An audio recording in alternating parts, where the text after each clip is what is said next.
Husband কালকে head অফিসে গেছিল, যাওয়ার পর থেকে ও নিখোঁজ, ওরে কোথাও খুঁজে পাচ্ছি না।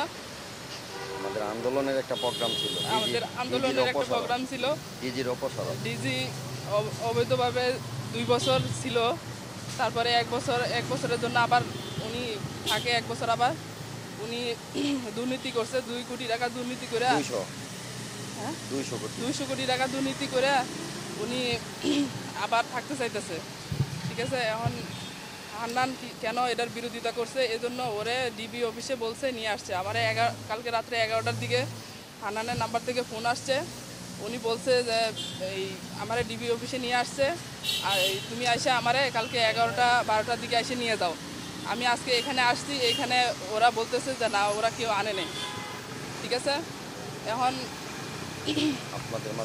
আপনাদের মাধ্যমে আমি সবাই জানাইতে চাই। ঠিক আছে, আমি আমার হাজব্যান্ডকে খুঁজে পাচ্ছি।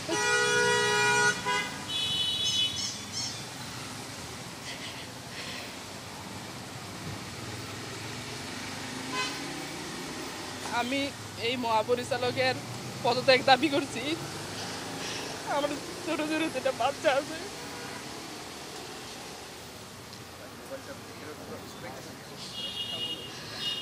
আপনারাই বলেন আমি কি করবো।